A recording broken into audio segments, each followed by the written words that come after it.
Türkmenistanda bank kartlarındaky pullaryň ulanylmagyna girdilen çäklendirmeler raýatlaryň halkara uçarlaryna bilet satyn almagyny kynlaşdyrýar. Azatlyk radiosynyň Aşgabatdaky habarçy sanksiýonlaryna görä häzirki wagtda plastik kartlaryndan nakt bolmadyk tölegleri etmek üçin limit bir aýda $100 bilen çäklenilýär. Şu şertlerde uçar biletlerini satyn almak işi birnäçe aýa çekip bilýär. Halkara reislerine uçar biletlerinin tölegi ören çylşyrymly bir aýda diňe $100 töläp bolýar. Şeýlelikde Moskwa gitmek üçin bahasy $280 biletin satyn alynmagy birnäçe aýa udaga çekip bilýär. Üstesine siz munyň üçin aviakassa 6 gezek barmaly bolarsyňyz. Sebäbi bir günde bir gezek $50 köp geçirip bolmaýar diýip Aşgabatdaky habarçymyz aýdar. Onuň sözlerine görä bilet satyn almak prosesi şeýle geçýär.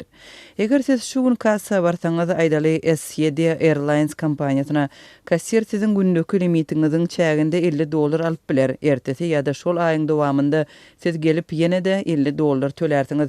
Şeýlelikde sizin bir aýlyk limitiňiz dolýar. Siz bu operasiýalary indiki aýlarda hem edip bilersiňiz. Biletiň doly bahasy tölenýänçä, diňe şondan soň size bilet berilýär diýip habarçymyz aýtdy. Paýtagtyň aviakassalarynın köpüsinde biletleriň bahasy dollarda görkezilýär.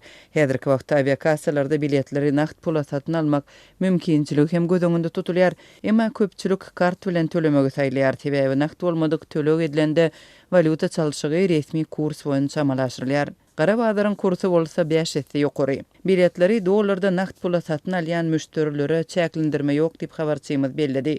Şeýle onuň sözlerine görä nakt bolmadyk tölegleri has tiz geçirmegiň käbir usullary hem bar. Hususan da kart arkaly tölegleri ýakyn garyndaşlaryň birnäçesiniň gatnaşmagynda geçirip bolýar.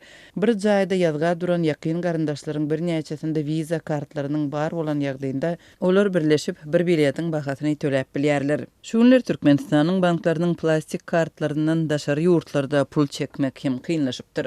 Türkiýede okuyan Türkmenistanly studentler öz kartlaryndan düýpden pul çekip bilmeýärler. Azatlyň söhbetdaşlarynyň sözlerine görä bu ýagdaý noýabryň başyndan bäri saklanýar.